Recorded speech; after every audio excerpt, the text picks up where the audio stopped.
Yeah, I can go live on mine, so it'll be on my page. That works. Yeah. You need an episode anyway. Yeah. That's a crossover.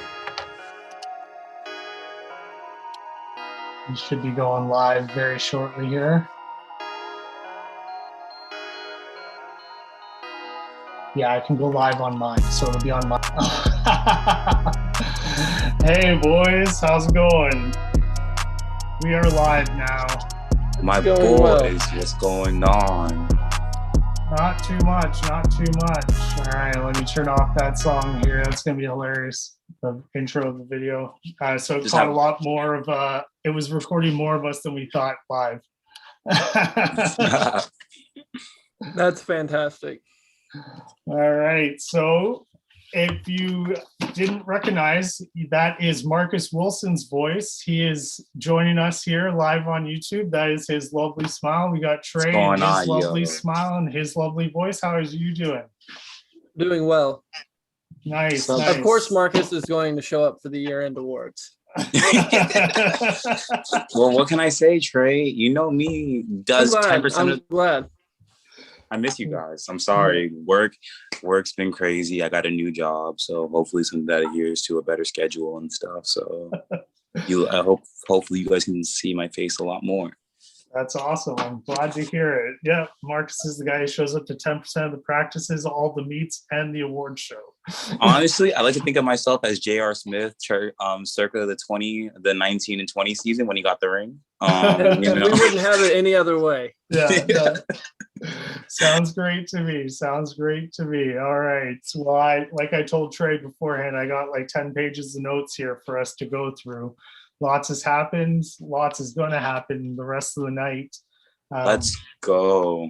Yeah, we got Golden State beating the brakes off of Memphis, basically. Memphis got into it a little bit, but then Dylan Brooks fouling out just kind of changed the whole game, and Steph Curry went off from there. They were showing some stats where Brooks held him to like 11 points, and the rest of the time it was like 34 points at that point. It was MVP level stuff. It was crazy. Yeah. So they locked up the 8 seed. Memphis is the 9 seed playing San Antonio going into this. Who do we think is going to win that quickly? I like San Antonio. I think they're playing really good team basketball. I think Memphis is just struggling for Jaren Jackson Jr. to gel in coming in so late in the season. And they've been playing over their heads all year. I think it's just, they're coming back to the mean. Yeah, they have to come back down to earth. Normally, I wasn't even going to bring up the whole Jaren Jackson not really gelling, but the fact that Dylan Brooks is out, Dylan Brooks being out really, I think, solidifies San Antonio winning the. Well, he'll be back. He'll be back. He just fouled out, but he just fouled out. Okay. Yeah. Oh my! He'll be back, but he needs to. I saw that he left, but I wasn't sure. That was my apologies. I wasn't sure if it was over injury or I thought it was. No, that's because he was playing Steph as close as he could. But no, I think the Spurs will win. They're on a roll. But that's not the game that really matters. It's not, but I mean, if we have an opportunity, we should talk about the marvelous The Chosen. It was, yeah. I think we can do that when we do we'll do that later on. I think, but they did mention that Dylan Brooks has like fouled out of a lot of games. He averages a fair number of fouls, so it's something to watch out for with him. If he doesn't step up and stop fouling, they might be in trouble with San Antonio. But we've got on the east side locked up 7 through 10, the play-in game. The Hornets at the Pacers for the 10-9, and then Wizards at the Celtics. Was this the Celtics' worst nightmare? Or to get kicked out of the playoffs by Russell Westbrook? I mean, and then potentially the Pacers or the Hornets after that. Being in the 9-10 or not making it at all would have been worse. But no, this is not optimal for the Celtics season, and they missed more games due to COVID than any other team by a significant amount. And on top of that, they had some injuries. Some guys just didn't seem to work out like they thought they might. They traded Daniel Tice because they knew they weren't going to be able to keep him around for lesser talent and Luke Cornett, and it's just hasn't worked out for the Celtics this year. Trey, what do you think, in your honest opinion, what do you think was more damaging? Tristan Thompson not panning out the way they thought he would, or that space for Marcus Smart was out for like a good chunk of the middle of the season?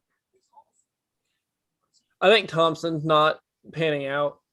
Tatum, like when Time Lord played and he did well, Tatum used that safety valve whenever he would start to get frustrated to use his bigs to get easy buckets. And Tristan wasn't able to let Tatum play off of him to get easy buckets when he needed them. And from there, Tatum just kind of spiraled into those long twos and the hero ball that he used to like to play his second year. Kobe ball, we'll call it. Right. Kobe ball. And I'm so hoping that the Wizards win this first game. So we get Westbrook against the Nets. And then the Celtics can win the second game, and we can get the Celtics against the 76ers, the team they swept last year. And I know they don't have Jaylen Brown, and the 76ers have the shooting. So we know it's not going to be the same, but it would still be it'd still be what I want to see. So you mentioned that you want the Wizards to win, therefore they play the number 2 seed, and you're saying it's the Nets, but right now Milwaukee could get it. Should the Nets tank their game today to try and get away from that, drop to 3? And play Jimmy Butler in the Heat? No, like that's not better. Or Trae Young. or Trae Young. No, that's not better. No. Yeah. Jimmy Butler would actually be a bad case scenario in the first round too, because we don't know how healthy all 3 of them are. We might need them to get through the first round to the second round. The way I'm really hoping is shaking that we end up matching with the Bucks in the first round. That's what I really want. I wrote an article last week, and that's how I said this is the first round we deserve. And that I had the Philly Celtics, I had the Nets, Wizards, I had the Heat and Bucks, and then I had the Knicks and Hawks. And that would be the best first round we could get in the East. You couldn't move the teams around better. Yeah, no, I think the way it's set up is going to be good eats. It's going to be good eats to watch. I really still can't, sorry to jump around. I really still can't believe that New York really made it to the playoffs. Can we and when I mean made it, they didn't make it in by the skin of their teeth. They were actually I promise you, when we talk awards here in a little bit, we're going to talk some Knicks. All right, I'm all right. I'll just shut up. Just let me know I can start talking. No, it was good. They locked up at least the 5 seed minimum, the 4 seed or the 4-5 game. So basically, they can either have home court advantage or not in the same game for that. But yeah, the Knicks just, I don't know what got into them. But of tonight, what do you want to happen most tonight? We'll start with you, Marcus. In the games left, I really want to see the Cavs come out there and really succeed. I want to see the Cavs win. I want to see Chicago win tonight for sure, because at this point, any win that they can get, I think they should just celebrate. I'm really interested about the Miami and Detroit game. I know that some of my pod mates are very high on Detroit and a bunch of their draft picks, Killian Hayes and Sadiq Bey. So Isaiah Stewart, beef stew, man, not just those, all 3 of them. All 3 of them. And you called it. You called it from the draft. You're like, all these 3 of these fucks are going to be something to watch out for. Well, really, to be fair, it was like a couple months into the season. It wasn't before the draft. Killian Hayes, I was really high on. You were high on Killian Hayes. The other 2, I wasn't as high on until after. We talked about Sadiq. We talked about Bay quite a few when we were doing our power rankings and stuff like that. I think so. But you were high enough on him for you to get the credit for it. I'm like you, pretty much though. Except I want the Nets to win because I want the Nets to be set up to where they can play the Wizards. Right. Really, the West is where I'm interested. I want the Lakers to end up in the 7th spot because I think the Lakers and the Warriors in the play-in game would be the best way to go. That's the most exciting. And then from there, you could get Dallas is probably going to be 5. So it'd be Dallas and the Clippers at 4, which I love that rematch. And I like the idea of Portland and Dame getting to play against Jokic. You've got Nurkic, who matches up pretty well with Jokic. Dame getting Jokic in the pick and roll might be able to get a game out of that. They would be interesting matchups. Where are you at, Marcus, on the West? Here's the thing, like, I'm really not excited for that, because at that point, I just think that Denver's a better team than Portland. Like, I feel like if we're literally looking at all the pieces out there, like, okay, like, this is what we have, this is what we're working with. That just leaves the whole fact of Michael Porter. Who's going to guard Michael Porter Jr.? Effectively. And So what about you, Shawn? How do you think it's going to play out tonight? Unfortunately, I would love the Lakers to lose, but I just don't see it happening. I think Pelicans are, just tanking we'll get to the lottery later. I'm not too sure how it's going to shake out, if it's from what I've written down last night to I believe the Nuggets are playing their players limited minutes. So Portland should have the advantage talent-wise. Yeah, Portland's going to come out. It's balls to the wall with them. There are no days off for Dayton. His career is going to be over just as fast as Iverson's was. I feel like I think he's this generation's Iverson, and he's going to be done pretty soon. But I think Portland's going to win, especially if the Nuggets are playing limited minutes. It's Portland's in it. I don't know who. So Portland wins. They have the tiebreaker over. So would Dallas, if Dallas loses to Minnesota? Yeah. But Minnesota wants to lose, because if they win, they drop down in the lottery, and they don't want to give their pick up. So I think you're right. It's going to be the Lakers at 7, and then probably Portland at 6. Yeah. So if Dallas, Portland, and Lakers all win, Lakers are in 7th. So that's that's what I think is going to happen. Hopefully is going to happen, because Lakers aren't going to win or aren't going to lose tonight. So that's not happening. No, exactly. I think it's clean W's all around. Yeah. No. Yeah, everyone who needs a W gets a dub tonight.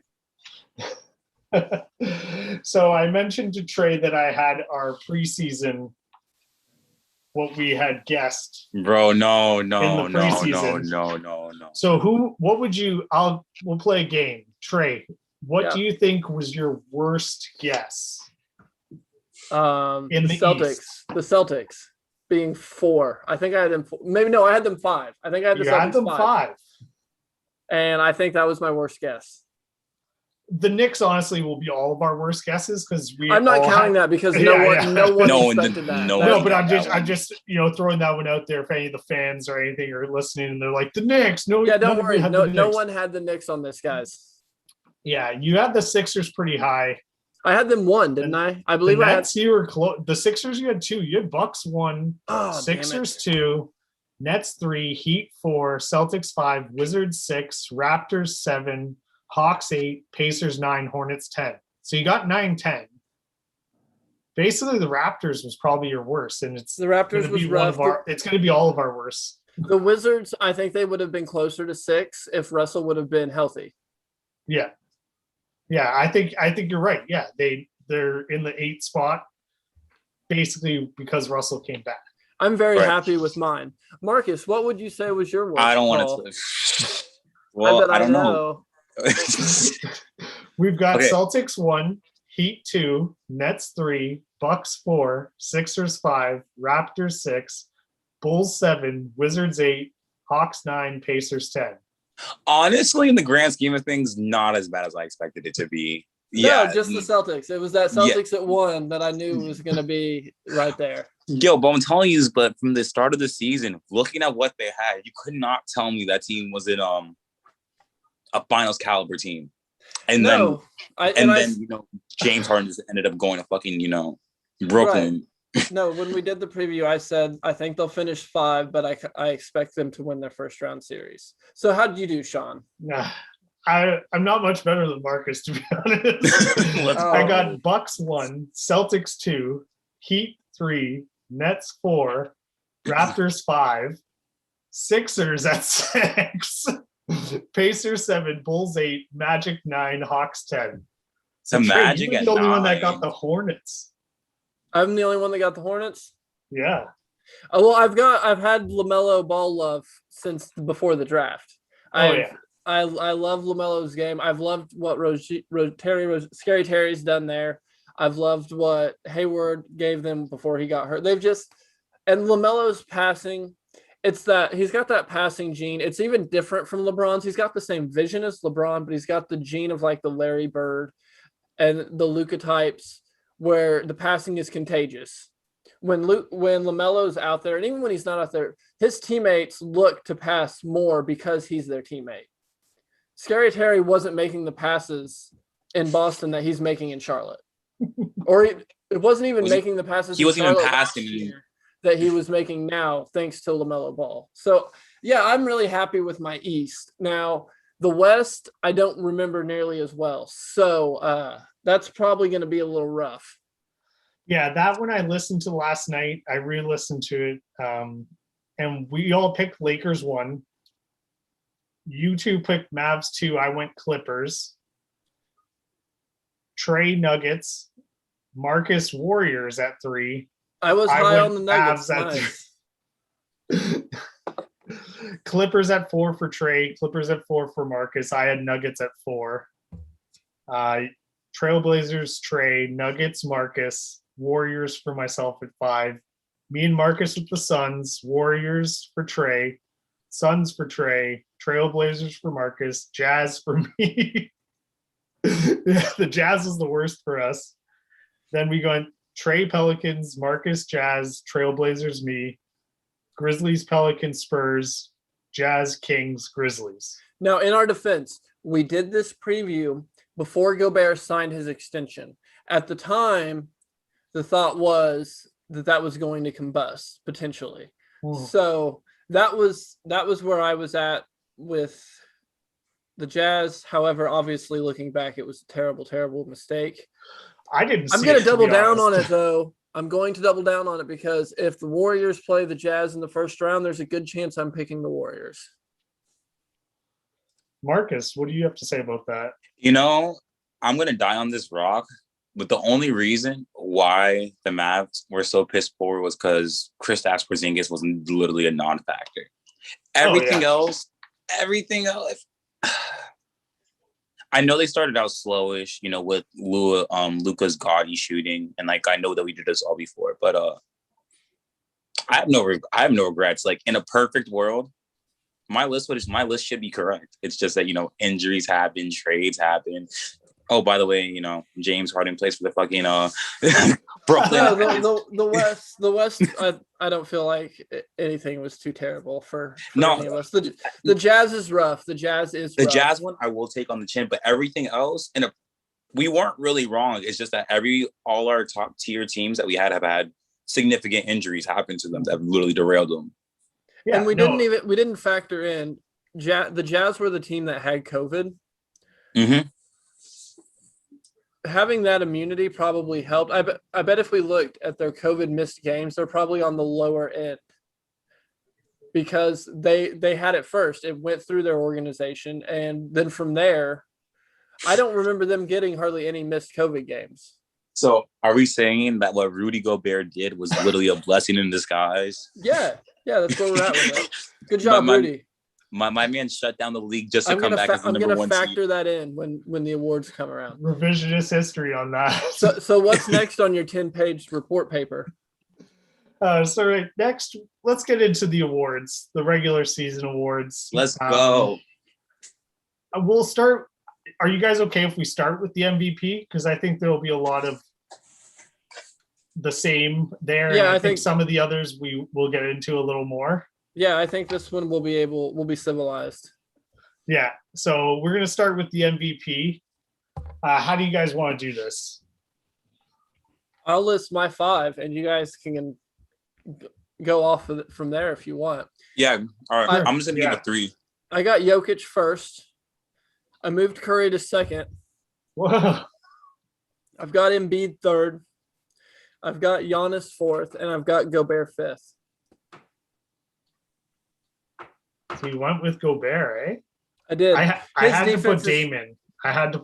I couldn't keep Dame out. Like he's just Dame is 6 for me. It came down to Dame or Rudy. Marcus, what about yourself? Oh, man. So, number 1, I had Nikola Jokic. Yeah. I had Steph at, I was really torn between putting him at 2 or 3, but just to be contrarian, I'll put him at 3. So then I had Embiid at 2nd. Yeah, I went that as well. I really wanted to make Steph first because I know that the MVP is always narrative based. So, I mean, the narrative that he's had for this entire season, literally loses his entire dynasty, right? You're dealing with old man Dre. You have Wiseman, and Wiseman's injured, and yet you're literally dragging.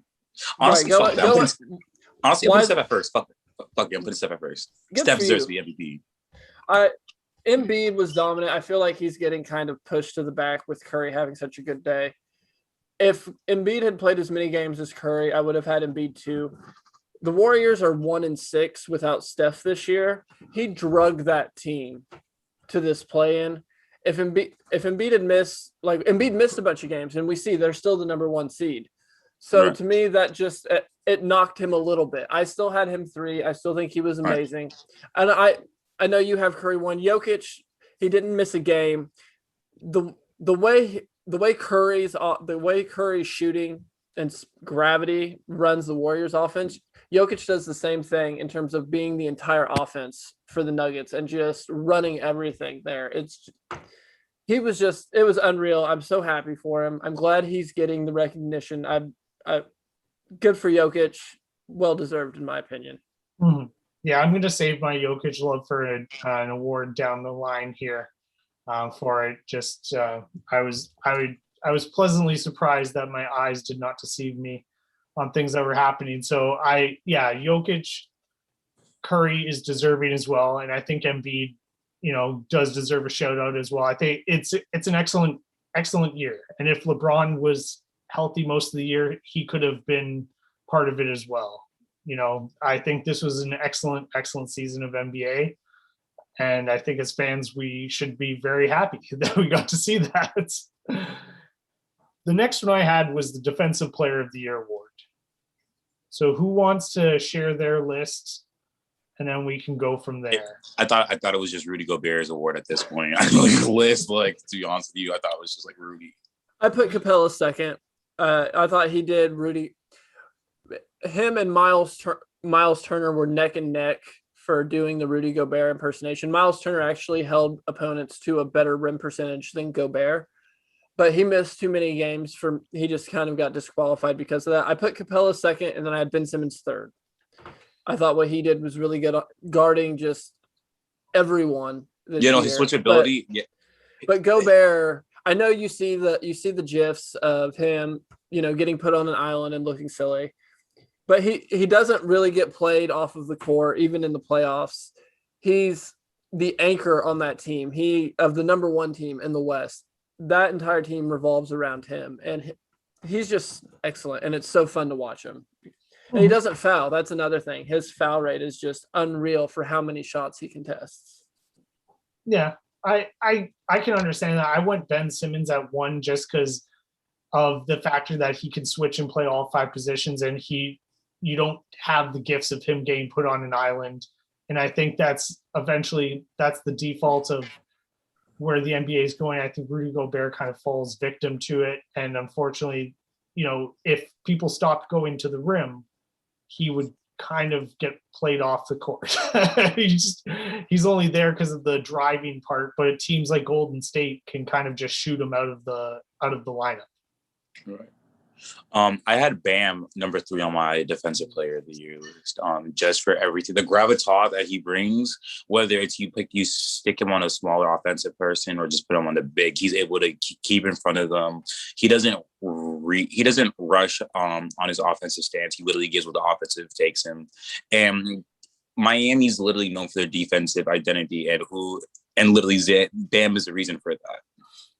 Let me put a little on the Simmons pushback. Now, the reason I had him third, I think he's probably almost as good, if not as good of a defender, but having Matisse Thybulle and Joel Embiid playing defense alongside him, I knocked him a little for that, Whereas Gobert, he doesn't really have any other plus defenders around him anymore.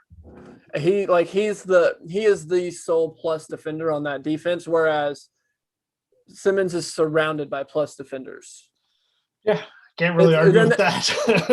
And we're nitpicking here. These guys are both great. I'm not. Your Simmons pick is 100% valid. They both are very deserving. Yeah, I get it. You're exactly right. We're going to see in some of the later awards, just how much excellent defensive presence he has around him and that he's surrounded by.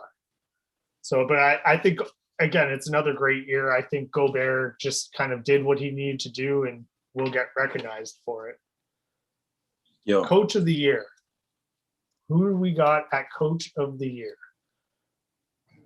So I'll go first this time. So my list was Quinn Snyder, Steve Nash, and James Borrego. Quinn Snyder, just because I had them, seventh? I had them. Yeah.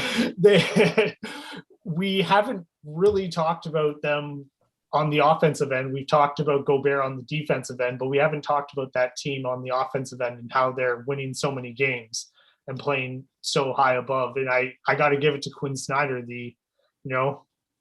Coach K goes down. I hope he becomes our coach at Duke. For my coaching, I had Quinn Snyder as number one. I definitely had to give it to the Jazz for their record. Pushback, instead of having Steve Nash, I had Monty Williams for Phoenix out there. I just think the turnaround that they've had is completely impeccable. Chris Paul looks rejuvenated. I mean, Chris Paul never looked bad, but the way he's able to rejuvenize that offense and literally make him to a legitimate contender in the West, I think cannot be understated. And I got Tom Thibodeau at number 3 for the Knicks because, again, the Knicks are in the playoffs, and we see anything more about the situation. And not only are they're actually playing good basketball-oriented team. That he's taken this team of waywards and people who are defensive liabilities and literally has everyone locked in. The offense, I mean, they don't really have that many, offensive pieces. I mean, they're literally playing through Julius Randle as their number one option, but the turnaround and the potential and the future for the next couple of seasons is endless. I had Monty Williams for the Suns 1. The Suns, even before Chris Paul got there, they went 8-0 in the bubble. When Ayton wasn't suspended last year, they had a winning record. They were on the upswing, and Chris Paul just puts them over the top. He knows how to keep an offense running. I had Thibs second. The Knicks and what they've been able to do on the defensive end has just been game-changing for them. Like Marcus was saying, Randall's been unreal on offense. RJ Barrett and him have a great chemistry. Barrett's really finding his way in the NBA. But defense has been their hallmark, and it's really been about their centers challenging the three-point shots and guarding them. Nerlens Noel, Mitchell Robinson, and Julius Randle. No center rotation in the NBA contests as many three-point shots as theirs. And I really think that's the big key to why they've been so successful. I put Taylor Jenkins third. I know it's kind of controversial to not have Quinn Snyder. I just think what Jenkins has done without having Jaren Jackson Jr., with having John Morant, having a bit of a down year compared to last year, and being able to piece all that together and to make it into the play-in as the 9 seed is just been really impressive. It's been a great coaching job by him. And I think he's just getting a little overlooked, so I wanted to give him some love. Since we're giving love to people, I also want to give a shout out to Nate McMillan for what he's able to do with Atlanta, especially the fact that he came in there halfway through the year when they ousted Lloyd Pierce and put him in there. Literally has Trae Young. You could say the same for Finch in Minnesota. Yeah, you could, but I don't want to talk about Minnesota. Yeah, and the Trey Nash one is just because I heard somewhere he had 27 people have played for the Nets this year. Yeah, they've got so much talent. It's hard for me to give it to them. But the fact that you're dealing with that many different people coming in the rotation to kind of get up to go, and you don't know who's showing up, if they're showing up, when they're showing up. How many games did they have none of the big three? Yeah, that's what I'm saying. When you have even one of the big three, you've got a game plan. I guess. Yeah, you literally have three number one options on the team. I'm not trying to it's great the job he did to, especially to manage all that, because Kyrie coming and going for his mental health issues, which I love the fact that the team was so willing to deal with him on that. But that's not something that's been done a lot in the NBA, and being able to navigate that while there was so much hate and vitriol on social media and even blowback on podcasts and stuff, like Bill Simmons knocking Kyrie off. I think he knocked him off his All-NBA team, or almost did, because of missing. Like, being able to navigate that stuff, Nash showed how great of a head coach he is in the Phil Jackson role, and they've been super successful. I was just more impressed with what the other guys have done, because they did it with less talent, I guess. Yeah, no, it's fair points. He was on the short list. Quinn Snyder was on the short list. Tell Caleb I said what's up. So what was the next award? The next one was Rookie of the Year. Oh, man. Oh, boy. Trey, let's go with you. All right. I've got Anthony Edwards, LaMelo Ball, and then Halliburton. I know I'm a big LaMelo guy. I've been on LaMelo Island forever. I know I was down on Anthony Edwards, but if this was a regular year, I would give the award to LaMelo. But LaMelo has an older brother who's in the NBA. He has another older brother who is going to go play overseas professionally. He has a dad who has been training them forever. He came in, not having a training camp for him and being able to come into the NBA wasn't nearly the shock that it was for Anthony Edwards, a guy who was a football player who just started playing basketball, who played at Georgia, so for me, the first month that Anthony Edwards had, where it was rough, but he's been so good since then, combined with the fact that Melo missed some games. And just as the year ends, if I could have Anthony Edwards or LaMelo as a player going into the playoffs, I would rather have Anthony Edwards over LaMelo. And I know it sounds crazy if you look at some of the numbers, but his ability to not catch and shoot threes, but pull up threes. So he's dribbling, he's doing step backs, he's creating above the break threes, giving himself driving lanes, not just for those huge dunks that we see, but his ability to bounce off of guys and to create space with that football player frame he's got. He's really learning how to play in the NBA, and I wouldn't be surprised if he leads the league in scoring sometime in the next 6 years. I think he's that special of a talent, and I think he was the Rookie of the Year by a hair over LaMelo. And I think they're both franchise players. No hate towards LaMelo. Right. I didn't expect his step back three to be as potent as it's been throughout the year. I know you bring my actual list is kind of this. I'm not trying to really steal your list, Trey, but it's the same as your list, really, because at this point I think it was really a 3 rookie, maybe a 4. I want to add Emmanuel Quigley in there, but I didn't see enough from him for me to be able to be like, okay, at this point, this is he's top 3.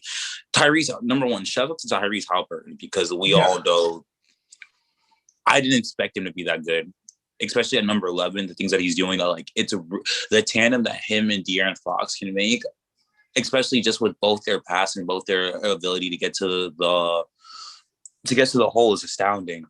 I have LaMelo as number 2 on my list. I don't need to really get into much for that. I mean, you see how he plays, you see his passing, you see the way that in his rookie year that he is literally surmounted himself as a leader of that Hornets team.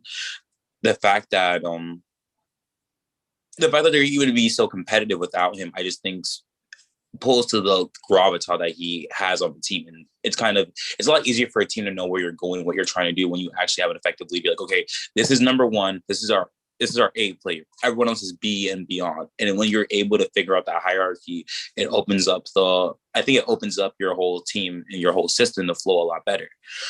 Anthony Edwards, I remember, it's so funny because I remember before, when they first started, when information started coming around him, people were like, he's like, yeah, basketball's cool, but I prefer football. And everyone's like, well, is he really going to be about this basketball shit? And he is.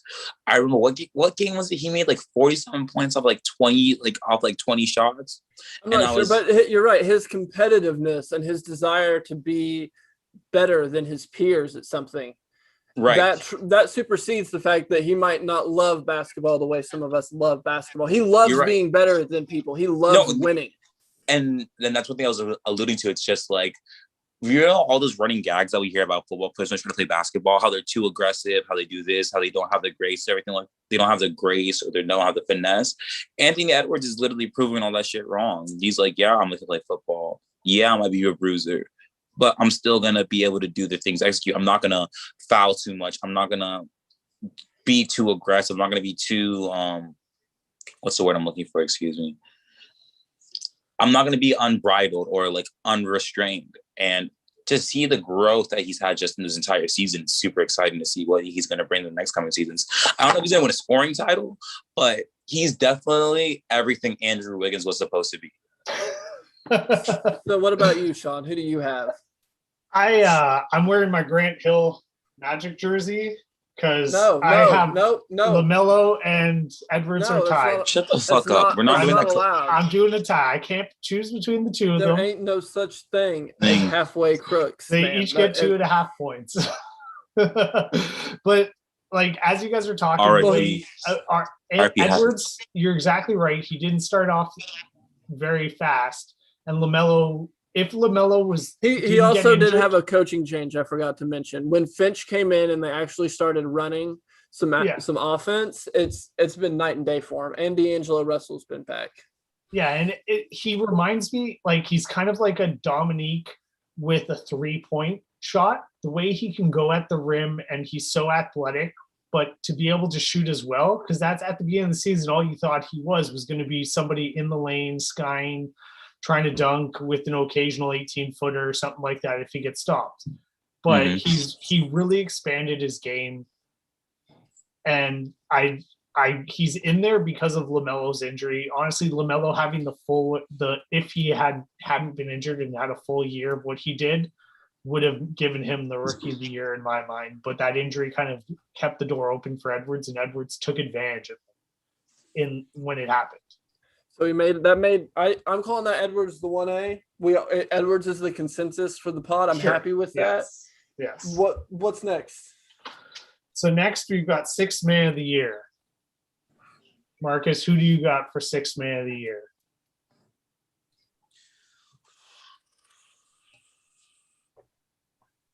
Honestly get Jordan Clarkson. What? Oh no, nothing. You got Clarkson? Yeah. He's 2 for me. Yeah, I got Clarkson. I just I got to give them credit for being that lift off the bench, because I know that Donovan Mitchell, the way the Jazz are constructed is it's not sustainable. They don't have the personnel to have all these great shooters. So I love Quinn Snyder's abilities. Like, okay, we're gonna have Donovan here, but like when Jordan Clarkson's in, Jordan Clarkson is in. And I'm never gonna say I was always the biggest Clarkson fan, but I felt like he did get a bad rap, especially from even when his career started out in LA. So I just think he's just been out here balling like a bitch. No, I had Clarkson 1 the first half of the year. His shooting's been a little down, and he still hasn't learned how to pass much. Really, my thing is it comes down to what do you want out of your sixth man. Ingles has started a third of their games due to people missing games. With it being a shortened season, people have been trying to rest. So he started more games than usual. To me, the perfect sixth man can come in and help your team win however you need them to help you. They can come in and help you win. They can just come in and be a factor. So Ingles being able to step in for Conley, for Mitchell, for Bogdanovich, O'Neal, whoever he needs to step in for and do whatever the team needs, and while he's continuing to shoot some insane numbers, it just kind of bumped him up over Clarkson. You can't go wrong with either of them. Brunson was 3 for me in Dallas. He's just he should be a buck.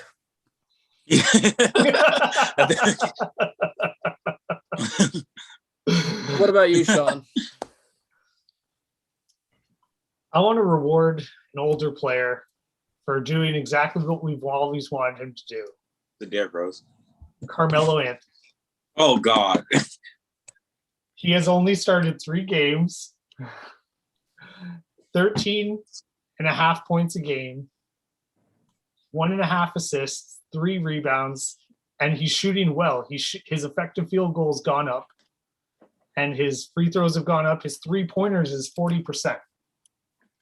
So he's doing exactly what we want Carmelo to do, and I think he should get rewarded for that. I'm here for it. Carmelo Anthony as 6th man of the year. Shawn, that is a great call. My number 2 is Cam Johnson. I think he should be starting for Phoenix, but he's the 6th man off the bench. And number 3 is Miles Bridges out of Charlotte. He is absolute dynamite. I was thinking Bridges in Phoenix. Sorry. No, Miles Bridges out of Miles, Charlotte. not McHale. Right. Yeah. No, Miles Bridges is absolute, like, Toronto's played Charlotte a bunch because of the proximity to Charlotte in Tampa, and Miles Bridges was an absolute killer on the second unit. It was ridiculous. Man, you really went off board there. I like that though. Those were good. Those were good. So what's next then? Most improved? Most improved player. This one's another obvious like MVP, right? It's Randall. Yeah, it's Randall. Randall? Well, about that. Remember how I said I was gonna dole out some Jokic love on you guys? Oh, you got yeah, Jokic. okay. Okay. So last year, Jokic averaged 20 points a game. This year, he's averaging 26.5. Last year, he averaged 7 assists. This year, he's averaging 8.5. Last year, 9.7 rebounds, 10.9. Free throws went up 0.05%. Effective field goal went up almost 0.5%. Two pointers went up over 60, and almost 40% in 3-pointers. Played every game, tons of usage. He's my most improved player of the year. God damn, you want to get MVP and the MIP? It was that good of a season. I don't hate the take. It's a good one. I still think it's Randall. I thought Jokic was this good last year. Mm-hmm. I think it's just that his teammates have gotten better. Murray was a little bit better. Porter's been significantly better this year. Mm-hmm. And him having a better team around him, the spacing, opening everything up, it's just let him excel. Whereas Randall, I feel like, and I know they got to leave early because of the teams that didn't get invited to the bubble had a long offseason. So he got to train a lot. But the difference in the player that Randall was before and the player that Randall is now, it's just so significant for me that it's hard to ignore. I had Jeremy Grant for Detroit too.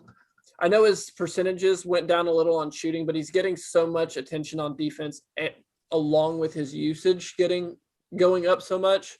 If both of those things go up and you don't lose much on your shooting percentages, I'm calling that a win. Mm-hmm. And then I had Clint Capella third. I thought getting that chemistry with Trae Young, being able to anchor the defense the way he has and just dominate on the boards with multiple 20 rebound games. I thought he did really well this year. So that's my 3. Marcus, who'd you have at 2 and 3? At 3, I had Michael Porter Jr. Just from the thing, I think that's just the only reason why I have him on this list as an MIP is because the limited usage for last year. But this year, I mean, he literally stepped up majorly with the departure of Gary Harris and the injury of Jamal Murray. Clearly their second option at this point. Yeah. And it's the flashes that you see, you literally see that he's modeled himself after Kevin Durant's games. It's almost scary. It's super scary things that have in common. And for second, to be honest with you, I didn't even get that far. Like, it's funny because, like, I like to do things for, like, all right, who do I have and, like, who do I don't have? And, like, honestly, if I had to plug in someone for second, it would probably be It might be Mikal. It might be Miles Bridges. Yep. Just for the growth that they've had as Phoenix. Literally Also that boy Mikal? Huh? That's Mikal then. Miles. I meant to say Charlotte or Phoenix? Charlotte. Charlotte is Miles. Okay. Yeah. So yeah. Which one did I say? I thought I said you Miles. said Phoenix. The improvement of my Phoenix. fault. Yeah. No, Miles. Yeah, Miles. Yeah. I'm definitely Miles Bridges. I think he averaged like 16, 17 points this season. Yeah. He's lit. It's super hard to say who's the Robin to LaMelo's side Batman, but a lot of people want to say it's it's scary Devontae Graham or Scary Terry. I gotta give it to Mikal. Number one, he has a lot larger size. He doesn't play a guard position. You can put him on people on and off ball. I think just a stud. Scary Terry is the Batman in Charlotte.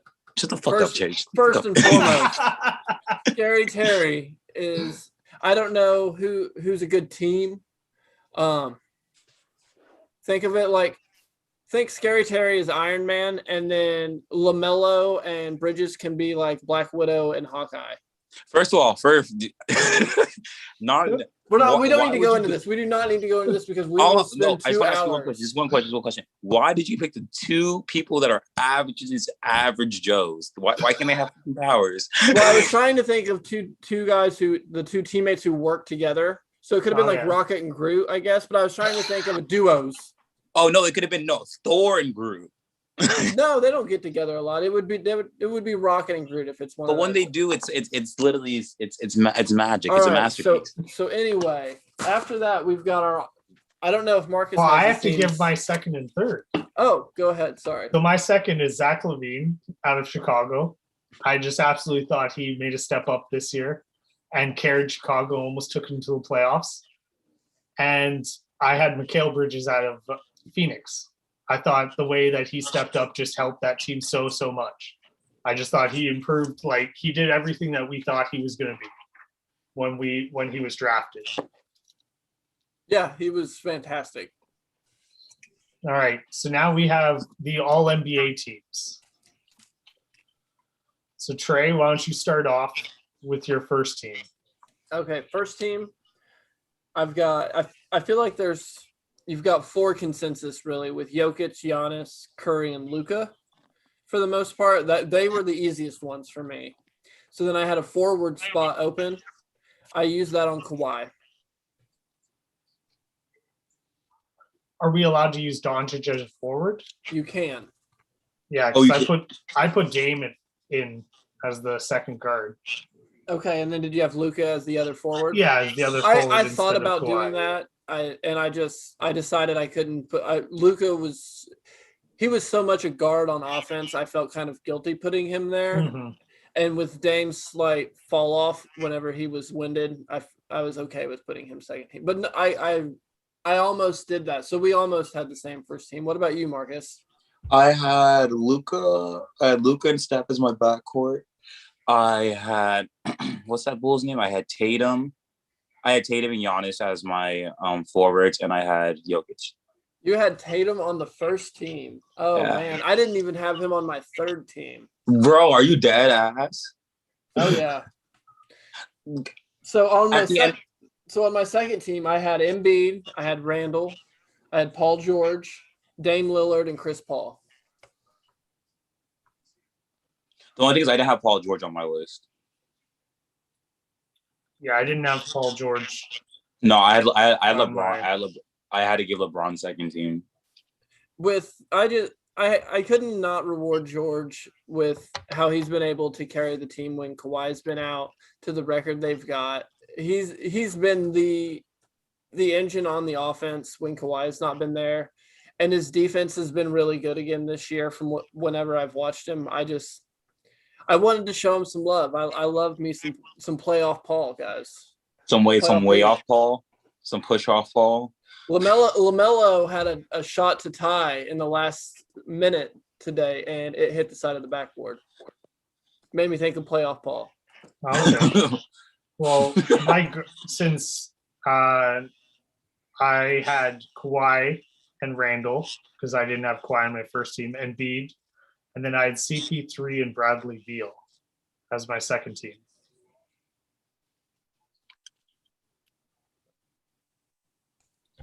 I like that. Marcus, what did you have as your second team? I had Chris Paul. I had Damian Lillard. I had Julius Randle. I had LeBron, and I had Embiid. Yeah. Third I team. had LeBron as my third team. Me too. Gobert. I had Gobert for my center. I have Gobert as my center. Sorry, go my turn. Oh, Gobert, LeBron, Jimmy Butler for my other forward. I've got James Harden for my guard, and then I've got Bradley Beal as my guard. I kind of left James Harden off my list, guys. I kind of forgot about James Harden. I don't blame anyone who doesn't have him after he missed the games with his injury. And if you want to count his games in Houston as missed games or at least not positives, I wouldn't blame you. He was just so good when he was on the court. And when he came back and filled in, in Brooklyn, even in Houston, he played well. He did, but it's like when he took off the backseat in Brooklyn, he literally unlocked. He would start passing, he started playing defense and shit. Yeah, it's the Brooklyn Harden that I have on my third team All NBA. Right. How about it's kind of hard for me to give him that. It's kind of hard for me to give him that point on the list, especially when you consider how he kind of forced himself into that situation against Brooklyn. So it's kind of like I kind of don't want to reward you for literally. I know. I actually went with my guards were Booker and Mitchell, and then I had LeBron, Butler, and Gobert. I like that. Yeah, I just thought Booker played so well with Paul. I didn't want to reward Harden. Kyrie didn't play enough games. If I was going to take anybody on the Nets, it would have been a Kyrie. Unfortunately, he still didn't play enough games. No, my third team was actually really hard, especially when it came to the guards, because initially I revised it, but ideally I really wanted to put Russell Westbrook and Bradley Beal as my in my third team, because I mean 2 third teams in a row for Russell. Right. Maybe if he hadn't had the torn quad and played the whole year, he might have. That's so. What I'm going to do for that is I'm taking out Russell Westbrook and I'm putting in Donovan Mitchell. I got Jimmy Butler and Anthony Davis as my forwards, and I got Gobert as my center. And you had Beal with Donovan? Yeah. Okay. No, that's can't complain about those. So defense or rookie? Rookie. I'm not prepared for an all defense. I need. Oh, don't worry, I got you on defense. I saw Trey had 2 teams, and I was like, wait, there's 2 teams for rookie and defense? Knowing Trey's ass, Trey has third teams for everything that we have. I mean, I had enough people that I cut that I could definitely make a third team, no problem. However, I did not. I only made the 2 teams. I'm sorry that I made 2 teams, guys. So, all right, my rookie team, I had Edwards, Melo, Halliburton, Sadiq Bey, and Jaden McDaniels in Minnesota. Yeah, I really had no qualms with that. Basically, I was like, oh, we can go positionless? Sweet, cool. Yeah, rookie, they go positionless. So, I don't make the rules. Marcus, how do you feel about that? Is there anybody you wanted to be on there? Oh, man. Yo, you're gonna hate me for this. But before his injury, Denny was turning the curve, guys. Denny's not on there, but I know he'll be back. He was looking good. He was looking good. When Westbrook came back from his injury, they were starting to gel, and then Denny were starting to gel. So he'll be back next year, but no, he didn't make it this year. Oh, good. No, he shouldn't. All right. So the second team, I had Tate from Houston. Is it Shawn Tate? Yeah, Shawn Tate. Emmanuel Quickly from the Knicks. Desmond Bane from Memphis. Patrick Williams from Chicago. I'm a homer. Why did you not put Patrick Williams on your first team, though? Because he wasn't good enough to be on the first team. That would have been the true homer pick. Right. But his defense was good against almost always the best player. And his offense was passive but good when it showed. And then I had Isaac Okoro from the Cavs as my 5th guy. He's really showed out the last like half year. I think if we would have had a training camp, he would have been better suited. And with Garland starting to get a better feel for how to pass in the NBA, Okoro is really taking advantage. How's his shooting? How's his shooting? I didn't watch a bunch of Cavs. How has his shooting progressed throughout the season?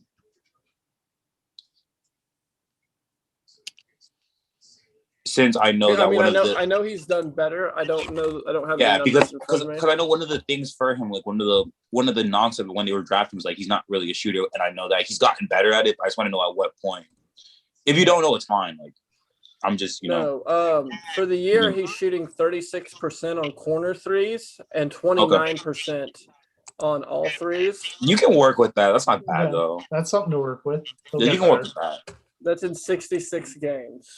Yeah. I just went and sorted from March 1st, and I'm waiting on it to load. I didn't think it would take that long. Yeah, the rookie class this year it's going to take a couple of years for us to figure it out. It's not one of those ones where we know we know there's like the big three, as we had in our basically top three rookie of the year talk. We only named three people. Quickly was brought up, but I think Isaac Okoro is one of those players that's kind of going to grow like potentially a Kawhi Leonard, just like a Patrick Williams is. And I think second team all rookie is fine, and we'll see in a couple of years. So what about your defense team, Shawn? What were your all defensive teams? Rookie, you skipped ahead on me. Okay. So for this, are you also going positionless? No, this one had positions. Okay. So I had Ben Simmons, obviously. Obviously. Well, if you name him your defensive player of the year, you probably should put him on first team all defense. Rudy Gobert. I had Draymond Green, Giannis, and I want to go Jimmy Butler at guard here. I don't blame you. I put Drew Holiday at guard instead of Jimmy Butler, but I had the same four: Gobert, Giannis, Draymond, and Simmons. What about your second team? Did you have a second team? Did you make a second team after you saw mine? No. Okay, no, well, mine was I had Capella, I had Bridges from Phoenix, I had Jimmy Butler, I had Matisse Thybulle, and I had DeJounte Murray from the Spurs. I wanted to give him some love for he's been a beast on the perimeter this year. It's just been really fun to watch. Yeah, it was, as I mentioned in our chat, it was either the Raptors Pacers game or Suns Spurs, and I flipped over to that for a little bit. And DeJounte Murray was picking somebody's pocket as I was flipping over, so it was pretty fun. It was pretty hilarious that was happening while I'm working on getting the schedule going for this show. So that's a really good pick. I like that one. And Mikal Bridges, yeah, just that's my guy. So, all right. I'm excited for these games tonight, getting ready to start. Yeah, shit. I think the Lakers starts at what, 9? So yeah, now we've got Magic up on the Sixers at halftime, 65-60. I was looking at that while we were doing the pod. I think in like the first half, some shit like that, Cole Anthony had like 17 points from like 6 from 10. I was like, he's 23. There it is. 5 rebounds, 1 assist. That game doesn't matter though. We've got the Nets up 11 at halftime on the Cavs, so that it looks like they're going to seal up number 2. Yeah, and then we got the Hawks up 15 on the Rockets, so they'll probably seal up 5. Okay. And then the rest will be later tonight for the West. I'm more worried about how the Western Conference is going to shake up more than I am about the Eastern. I wanted the Nets to win so we could get Westbrook. I wanted Westbrook against Durant to be possible. No, and Harden. Harden, but I know and Harden, but it's the rivalry. The rivalry is Westbrook and Durant. I want Westbrook to drive and have to dunk on Durant's head because Durant's going to be the 5 and the rim protector when it comes playoff time. And Westbrook is going to drive on anyone and everyone. Yep.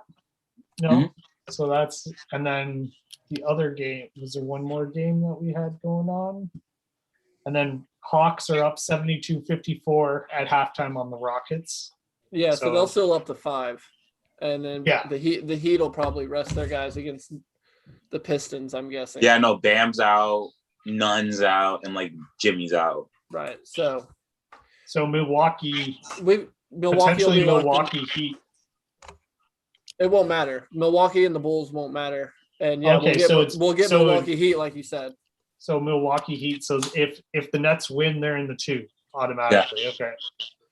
All right. So yeah, that's shaking out there.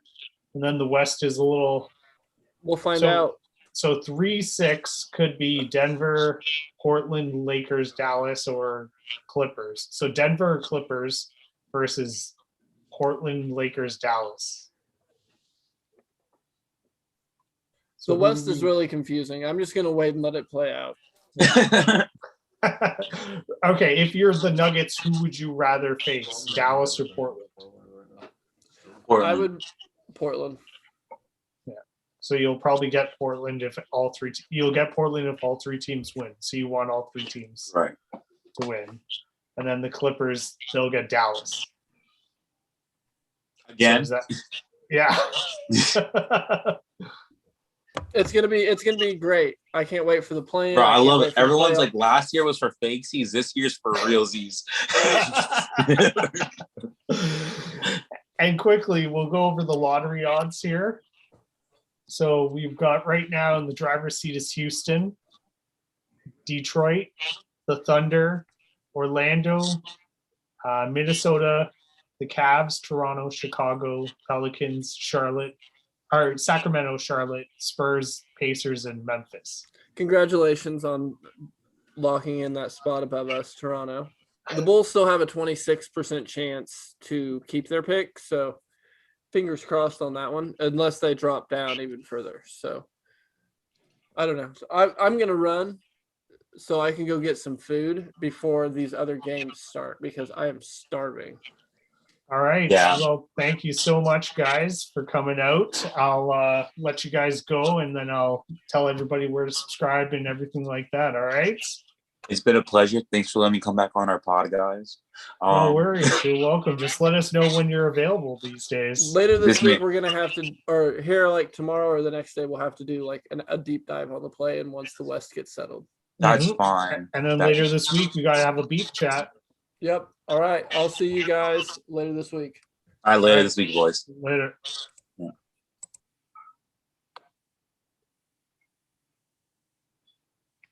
Trey's ugly. Well, thank you so much, everybody. That was an excellent episode of the Charity Stripe Commentary. I had a ton of fun. Hope you had lots of fun. Please be sure to check us out on this YouTube. This is the Angry White Dad YouTube page.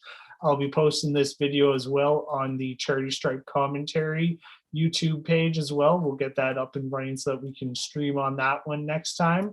We had a little bit of technical difficulties this time around, but you can follow Charity Stripe Commentary on Twitter and Instagram at CharityStripe23. You can follow Trey on Twitter at FinalFinally. He writes for the hoop-social.com as well. He shares everything on his Twitter, so just follow him there. You can join the Charity Stripe Commentary Facebook group and page, the Out of Bounds with the Z Facebook group and page. Subscribe to the Out of Bounds YouTube channel. We go live on there occasionally. I think the next time we have penciled in to go live on this, or on the Charity Stripe Commentary, is the draft lottery. As Trey mentioned, the Bulls lose the pick if it doesn't stay in the top 4. So that will be a fun night. That will be, watching to see if Trey gets to get one of those top excellent draft picks, or if the Bulls are, shut out of the draft next year. The Raptors get to keep their pick no matter what. So I'm excited for that. So please subscribe down here. You can go, that's the Angry White Dad page. We'll be posting the link to the Charity Stripe Commentary page as well. Thank you so much. Have a good night.